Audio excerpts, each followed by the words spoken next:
You're listening to the Higher Grade Help Podcast, tips and strategies for service providers. This podcast is designed to help service providers build strong teams and grow their businesses. Hosted by me, workforce development industry expert, Sina Martin, each episode will cover a range of topics related to hiring and team building in the service industry.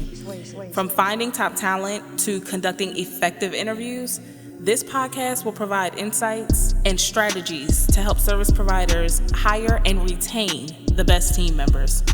If you're looking to grow your business through effective hiring and team building, this podcast is for you. Hey, how are you? Happy Tuesday. I hope you're having a good day so far. Haven't talked to you guys in a minute, but I wanted to do this live stream to first of all, this conversation was inspired.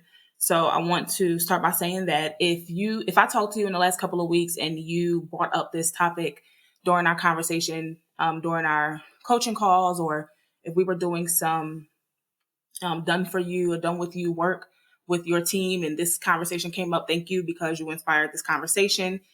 So I'll introduce myself in a second, but I just wanted to say that because I know a lot of you have been working with me and following me for a while. And I knew as soon as you see this title, you're going to be like, yeah, we just talked about this. So if you don't know who I am, though, and you're brand new to me, hello and welcome. Thanks for tuning in, coming by my page, checking me out here on the social media streets.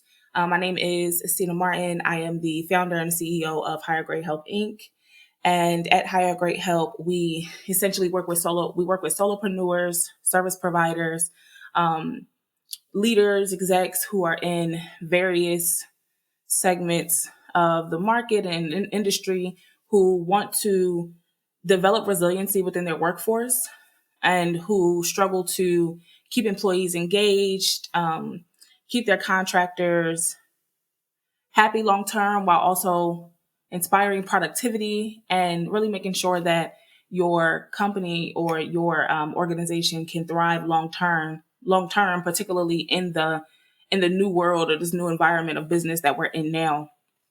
So we do a lot of work around resiliency, around team operations, around fortifying your customer support, and really training your team how to think independently so that they can run the operations of your high value or high ticket service without your input always being needed. So what I want to talk about today is decision fatigue. And this will be not so much a conversation for your team, but more so for you. If you are leading the team, if you are, like the head of operations, or you may be even the CEO or the business owner, I want to talk to you about decision fatigue and 3 keys to creating critical thinkers within your team. Now, like I said, this conversation is very inspired because I talked to a good sister of mine the other day. Well, yesterday we talked actually. And then this conversation also came up a couple times from some of you who are in our Exponential Experience coaching program. And I was surprised, honestly, when I went back and looked at some of the submissions and let me back up. So I went back and I did some digging through some of our basically data from a work that we've done over the last year and a half or so with various different types of business owners across many different industries, right? And I noticed this theme kept coming up. So I said, this is something that I need to make sure that I addressed publicly. And I really get into how to work through this if you are finding yourself feeling overwhelmed or ready to just throw in a towel, if we're being honest, ready to throw in the towel because of this. So pull up a seat, get comfortable. You may be, getting ready to grab a bite to eat or going on about your day as you're listening to this. But this is going to be worth the investment of time for you to, stick through this video. I think this is going to be really, really valuable for you. Or if you're listening to this, you might be listening to this too over on the podcast. So depending on where you are tuning in, stick with me because this is going to be of extreme value to you. So the first question I have for you before we start diving into this is, do you look at some brands? Do you look at some, hey Hasabar, how you doing? Do you look at some brands or other companies and wish you could grow the same way you see them growing? Have you ever sat back and looked at other, let's just say you are an agency or you're trying to start an agency, or you're a startup that has a team, and you're working to, take your client support to the next level, but you feel like your team is kind of stagnant. You aren't able to get over this hump. I was actually talking, like I said, to my sister yesterday, and she was mentioning with her particular team, like they're stuck at this hump of, I think it's in between, let's say 10 and 20K months. And she's trying to get to 30. She's like, I need to get to the 30 mark, but I don't know what we're doing or what we're missing or what the problem is. So have you ever felt like you're stuck at this, whether it's the income threshold or just the amount of clients that you want to serve, or maybe you're trying to get to a certain size of your business and you feel like you can't do it, or you feel like your team is holding you back? That's a better way to say it.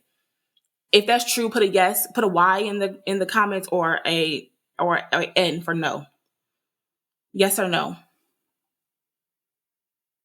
Have you ever felt like that? Like your team is actually holding you back when they should be empowering you to move forward? Yeah? Have you ever felt that way? And if that's the case, do you feel decision fatigue because you're the person who consistently has to answer questions, or you're the one who's making all of the decisions for your team members? So you went from making decisions, for yourself when it was just you and you were a solopreneur, to now you may have a team of like 3 or 4 people and you're making decisions for everybody on the team.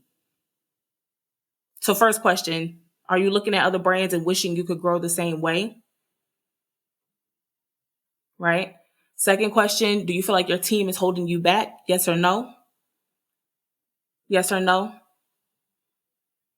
And then third, are you feeling decision fatigue because you went from making decisions for one to making decisions for all? If you said yes to at least 2 of those questions, this conversation is for you. I want to talk to you about, particularly, I want to tell my own story about this, like my own experience with this. Just working with so many teams. I have over 18 years of experience in this game. I've worked with so many teams. I honestly cannot count how many businesses I have touched, easily over 1,000, just in my work as a workforce development expert. And one thing I will say about this decision fatigue, a lot of times as the leaders of these teams, we are the ones that say it's the people. Like, they're not independent thinkers, right? They're not critical thinkers. Typically, we'll put it on the people who are working, with us or for us or whatever the case is. But a lot of times the real issue behind the scenes is that we as the leaders, or let me know what you guys are. Are you a CEO? If you're a CEO, put that in the comments so I can tailor the conversation based on your experience, because I want this to make sense to you. So if you're a CEO, put that in the comments, in the chat. If you're a leader or a manager, someone who is managing a team or leading a team, but you're not necessarily the owner of the business, let me know that in the comments too. Either way, this will apply to you, okay? But a lot of times what we'll do as the directors, I'll say, of the team, is we'll say, well, it's them. They're the problem. They won't step up to the plate. But what I've noticed is, and this is where I want to share this story to kind of help you see this perspective. I learned this on my own, that I had an issue with sharing the outcome with other people. And let me tell you what I mean by that. As a director, as a leader, as the visionary, right? And you fully understand that whatever decisions you make within this organization, within the company, and really within life too, the results, it could go really, really bad, or it could go really, really bad, or really, really good, right? Not to put it that way or overuse the word really, but just to make it make sense for you. The result could go left or it could go right. And as a leader a lot of times we want to control the result as much as we can. We do not want to let control of the outcome, because if the outcome is amazing, we want the credit for it. Like, we worked hard, we gave this all we got. We're putting ourselves on the front line every single day to move this operation or this organization forward. So we want credit if it goes well. However, if it goes wrong, a lot of us are in a place where if things go wrong, we want to be able to either shift the responsibility for why it went wrong, meaning shift it away from us, or point to something and say that's what it was. And I'm claiming my own, I'm calling myself out with this because I do this too. And I've gotten better with it over time and over the years, but I do this, I've done this, and I continue to make the mistakes sometimes where I have to catch myself. But if things go left or they go wrong, as the leader, we want to say, oh, that's what happened. It was, we had an ad manager on the team who didn't manage the ads properly. Or this ball was dropped because X, Y, and Z happened, right? We want to be able to pinpoint what caused the problem and then shift away what the responsibility of it is. And sometimes it is on us. So sometimes we have to step up to the plate and say, you know what? I didn't really market that the way I should have. Or I dropped the ball on that sales call. That was me. I didn't position it right. I didn't articulate it properly. So the person didn't invest. But either way, the outcome is a big deal, is the point I'm making. And so with the outcome, a lot of times we either want to take full credit for it, or we want to be able to point to the issue and identify it quickly. And so the idea of sharing decision making with someone who's less senior than you, less experienced as you, and who doesn't have as much to lose is a nightmare. It's a frightening thing. And this comes from you being a solopreneur or independent. I could do it by myself. I got this. I'm used to doing it on my own, right? Y'all remember the INDE, right? That's us. We want to do it by ourselves, right? Like that's how we've done everything.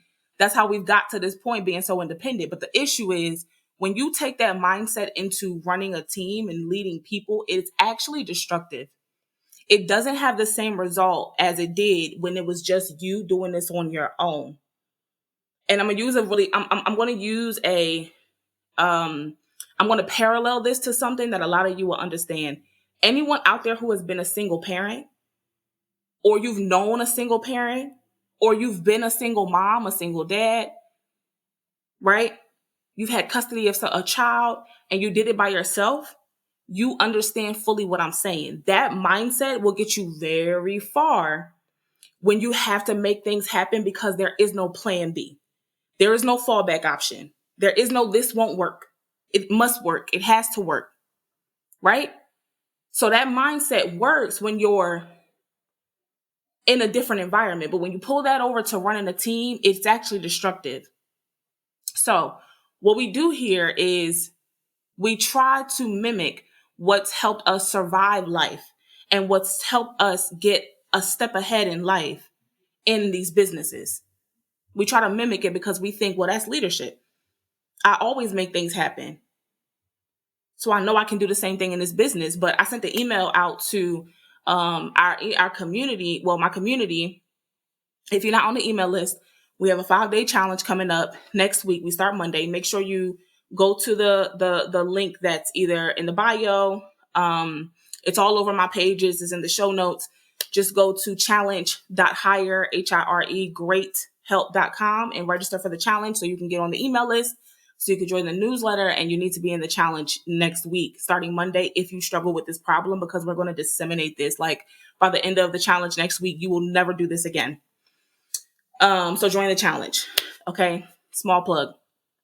But essentially what we do what we need to do is we need to think about how do we start shifting our mindsets from survival to how do we go from surviving to thriving?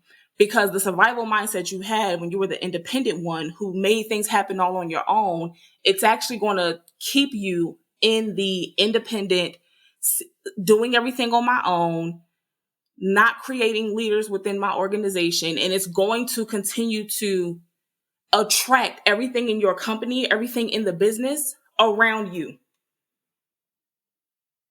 It's a continued cycle of making you the center of everything that's happening in the company. You see the issue? But what you really want to do within the business is you want to start passing out leadership. So you want others who are on the team with you to start to be able to make decisions. You want to create leadership within the business. So what I'm gonna get into is just 3 ways. Let's talk about 3 levers you can pull. Okay, 3 levers you can pull to create critical thinkers within your team. And let's move away from the entire organization, which means every question that comes in from a client, every problem that comes up in the business. It's a business. Problems come up every day. Questions that are coming in, right? Decisions that need to be made. Every time something occurs, your team does what? They call you. What should I do? Can you help me? What's the answer to this? The client asks this. What's the answer? They come to you because you've created another world that orbits around you. But what we need to do is start looking at what you need to do is start to look at how to shift some of this away, how to shift the responsibility, how to shift the leadership. You are such an expert at being independent and being a critical thinker on your own that it's time for you to start teaching the rest of your team how to do that too. And the beauty of it is they don't have to learn it from necessarily the hard knocks of life the way you may have had to. They actually get to learn it now under your direction, under your mentorship, under your guidance. Now that's that impact that you always wanted to make by creating this company. You actually have an opportunity to do it now amongst the people that work for you. And this is something I'm going to go into deeply in the challenge starting Monday, is creating that resiliency in your business. How do you make sure that you're not the only boss on the team? How do we get you to a place where you're comfortable with other people making decisions so that you can recover from decision fatigue and so that you can celebrate outcomes that happen within the business that other people were responsible for? See, the thing about it is this: you create this vision and you create this idea for what you want to, where you want this organization to go, right? For where you want the organization to go. But you're at the same time, you may be hindering the people that work with you from rallying around it to bring the vision to life. Like, you may be stopping them from allowing to pick up their tools and everybody gather together, everybody attract towards the vision you set for the company so they can help you build it. You see where I'm going with this? So let's talk about how to not do that. If this is making sense, just drop like a yes in the comment. Give me a yes.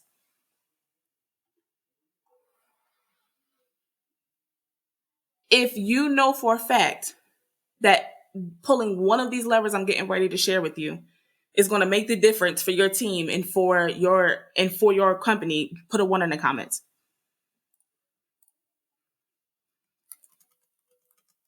Drop a 1 in the comment.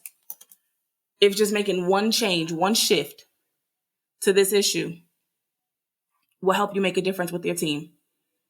I appreciate y'all on Instagram, Facebook, LinkedIn, and YouTube is tuned in today. And I appreciate y'all for jumping in, saying hello, giving me some interaction. I'm glad this topic was on time. I really want to focus on creating the solution for this particular issue for our community of solopreneurs, because we have a community of, you're a part of it, right? You're watching this video. We have such a thriving community of CEOs, leaders, presidents of banks that were here working with us, like, IT companies. Like, we have so many different types of leaders within our organization, nonprofits who are focused on maternal mental health care. We're focused on maternal mental health in these different states where moms are losing their lives for lack of access to proper health care. So the the the amount of dynamic leaders that we have across this community continues to surprise me. It I'm taken back by it some days, but because I can see that this is an issue that a lot of you are dealing with, I want to make sure that I give my all to helping you solve this. And when I say give my all, I mean create a solution it doesn't exist right now, right? We want to set the bar. I want to set the bar for the solution. So let's talk about these levers. First lever, commit to not making yourself the only boss on the team, right? We already talked about how you may have unknowingly taken off all the reins of leadership from your workforce. You may have unknowingly taken away all the leadership and hoarded it for yourself. So what we want to do now is begin to reverse that.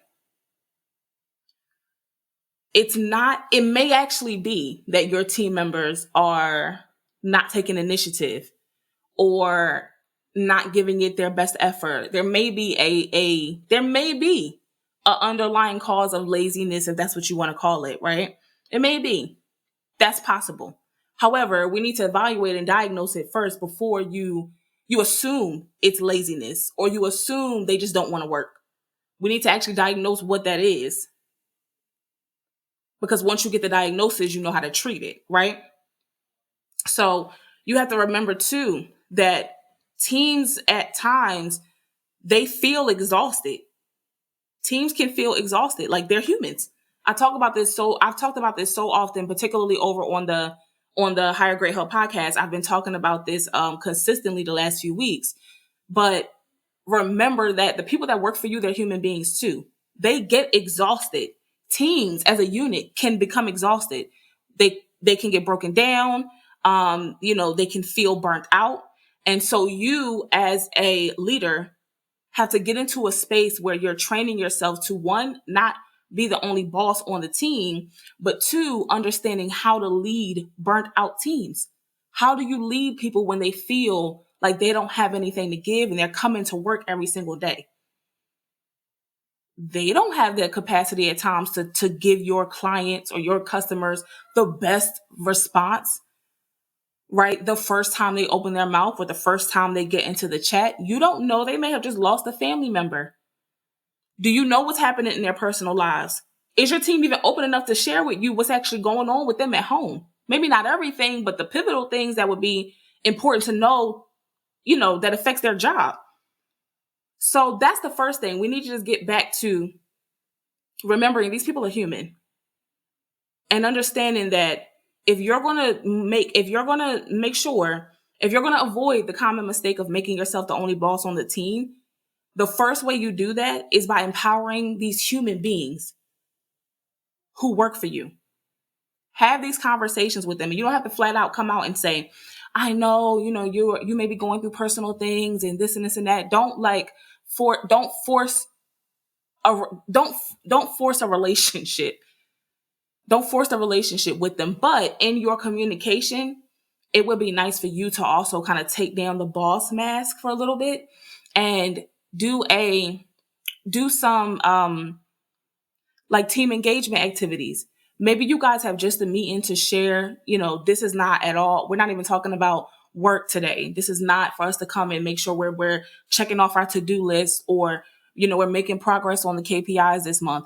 Let's just have a meeting just to discuss what's going on with us as human beings. Let's all bring our favorite dish, right? If you guys are in person, some of you are in person, some of you may be hybrid. If you have a portion of your team that's in person, maybe you guys all have a dinner or you do something on a Thursday night or a Friday night or something, right? Everybody comes and brings their favorite dish, or you go to a restaurant and everybody orders their favorite thing off the menu and you have real human chat. Like, what's going on with you for real? Let's be honest about what's happening here. You got to get to a point where people feel like they can communicate freely. They feel comfortable. They can trust you. If you really want to be a boss that has a team that helps you continuously grow this business to new revenue levels, meaning you want to get to high six figures, high seven figures. And I'm saying this from experience, from helping other teams do that, from helping other businesses do that. You got to get to a point where your team can trust. They have to be able to trust each other, and they have to be able to trust you. So the first lever you can pull, make sure you're not making yourself the only boss on the team.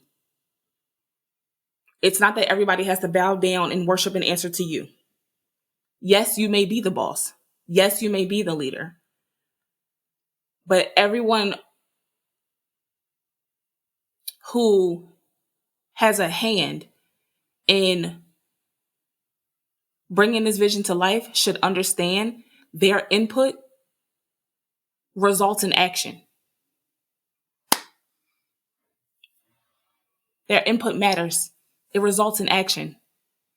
Not saying every idea they give has to be acted upon, but at least they know if they speak, if they share, it's going to have some impact on the thought process of the whole team.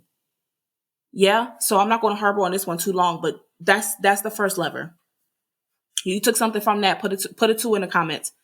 Put a two in the comments if you took something from that and that was valuable. Drop a two.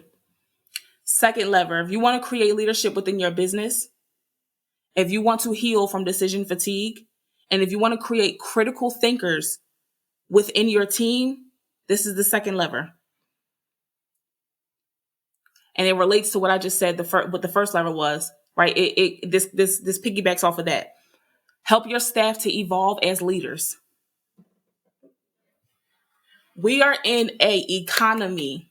We are in a digital world where there are two types of people. Okay. When it comes to workforce, when it comes to working, when it comes to jobs, employment, business, right? You have the people who have fears of making decisions that are going to result in inadverse results. So they play safe. They kick back in codependency.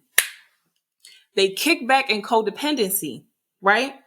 And instead of them taking initiative, they come to you for all the leadership and direction. That's one type of person. Everyone's not like that, but that's one type. The other type is you have the ones who want to be leaders. They want to speak up. They want to give input. They want their input to have a result. They want to make a difference in the world.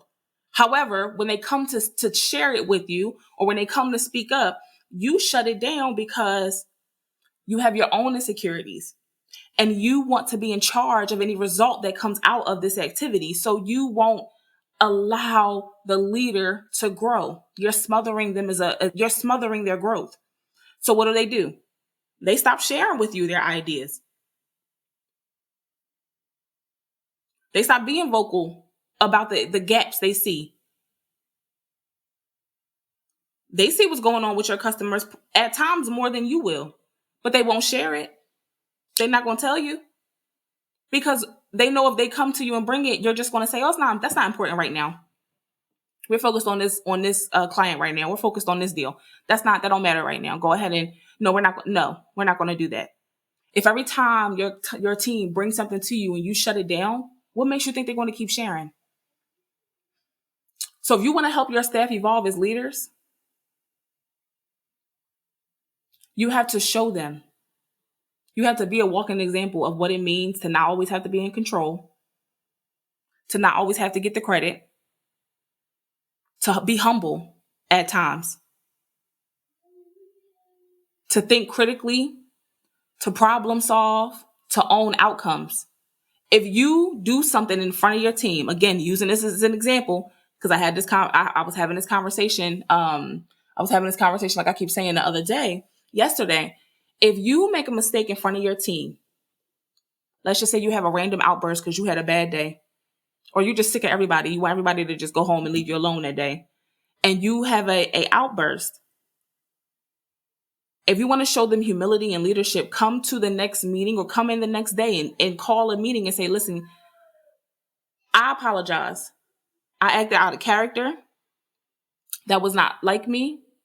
I wasn't myself.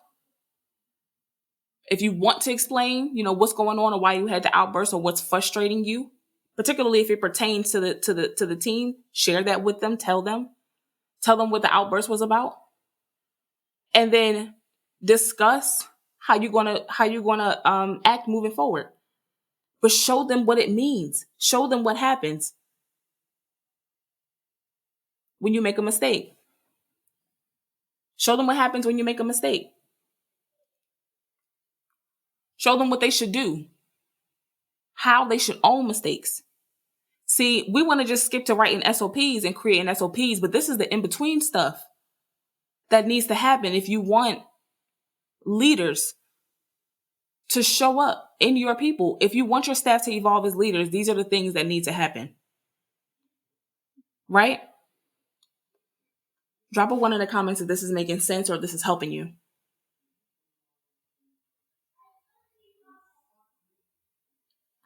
Drop a 1 if this is making sense.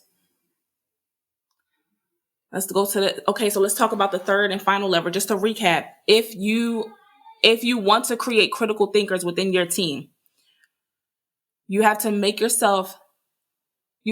not to make yourself the only boss on the team. And you have to make sure that you're helping your staff to evolve as leaders. You can do this by having your staff even, they can register for our free challenge that's happening next week, the Building Business Resilience Challenge. It's a 5-day challenge. Go to challenge.hire, HIRE, greathelp.com. Register for the challenge. You can register all of your team members, have them go through it. That'll be a great starting point for them to assess themselves, see where their gaps are, build a 30, 60, and 90-day plan to increase themselves as leaders, to increase their resiliency, to bring those results back to your company. And they'll get one-on-one feedback and support as well throughout the entire challenge. Have your team register for our free Building Business Resilience Challenge if you want them to develop these leadership skills that I'm talking about right now. Okay, that's the second lever. Let's talk about the third one. The third lever is disseminating leadership by removing fear of retaliation. If you truly want to pass out leadership amongst your team, this goes back to remembering they're humans, but you have to think about the psychology of why they are making the decisions they're making, which is to come to you for all the answers. Why? Why are they doing it? It's because they have a fear, or it could be because they have a fear of retaliation. And you're saying, I would never do that. Like, I would never retaliate, right? Well, even if you didn't retaliate, they have a fear of some type of repercussion, and they don't want the blowback. Remember, if they're already in a space of burnt out, feeling frustrated, feeling overwhelmed, you're crushing them with the workload because you just doubled your business, or you just opened up an entirely new market of business with the same team, and they really didn't have the support they needed before you did that. So now it's really overwhelmed. So you have to think about all of this. If they're already overwhelmed and burnt out and crushed under the client workload, they also may have a fear of repercussions of making a wrong decision. Especially if up until this point, you've said to them, okay, well, you've said one thing, like, we welcome open communication here. We want you to be free. We want you to talk about, what's going on or give us ideas, right? But when they did that, or when they came to you and actually performed that, there was a repercussion for it. You chewed them out in the team meeting in front of everybody. Or, you put something in a group chat that embarrassed them, as opposed to giving constructive feedback. And I'm not saying, and maybe you didn't do it. Maybe someone else on your team did. But that experience, that negative experience, it has a lasting impact on the human brain. And so if they felt a negative cognitive response from openly sharing feedback, they're not doing it again. They don't want that feeling again. If you put your hand on the fire right now and burnt your hand, if you ever, when you were a little kid, ever put your hand over top of the stove and felt that singe, you ever got burnt, like from touching the stove or touching something hot? You'll never do it again. I bet you never did it again. It's the same thing with the team. So if you really want to pass out leadership amongst your members and have and get them to a place where they're comfortable making decisions, thinking critically without your input, becoming a mirror you, which you always hear me talk about this. You want them to truly watch how you engage with customers or clients and then mirror how you do it so that they don't always need you to come give input on a situation that arose from a client. Then you have to make sure that you remove the fear of retaliation or repercussion. This is where I would suggest having protocols in place for what happens if certain actions are taken. I understand certain actions, if they stole something or, certain actions like that, it of course it should garner a certain response. Absolutely. Of course it should. But if they're getting retaliated on or feeling repercussions just from sharing their input, just for sharing ideas, then it makes sense to look at your whole culture differently. You may need to rebuild this whole culture from the ground up, whether you know you have a culture or not. So hopefully, going through this has sparked some attention in you as to what issues may be surfacing in your team in regards to them not thinking critically or why they are so dependent on you for input, insight, feedback, putting out fires. One thing I do want to say is I want to congratulate you and I want to celebrate you for taking the position to lead from the front. That's not an easy thing to do. It's not an easy job. It's not for the faint-hearted.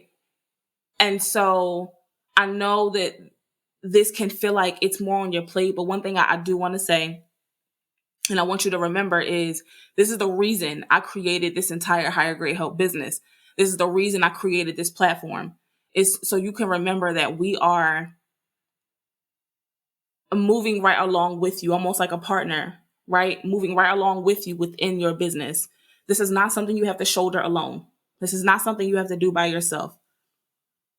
You're not figuring this out without any guidance. That's not the case here. But remember, this is also your responsibility. And if you want to create the difference in these human beings who work on your team and who work for you for a common goal, these things are things you can no longer ignore. And you have to pay attention to.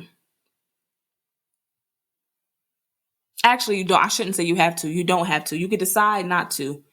But the repercussions will be significant if you don't.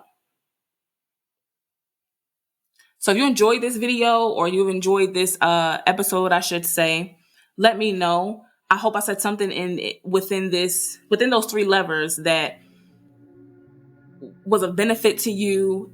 It'll help you make a difference. It'll help you lead your people differently.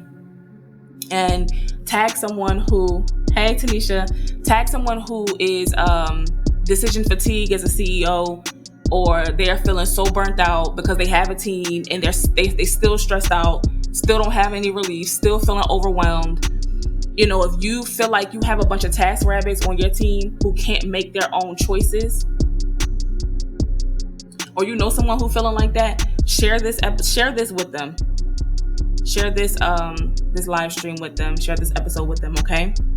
And that's all I have for you today. So if there is any questions you have about our challenge that's coming up, send me a message. You can always hit me in the DM.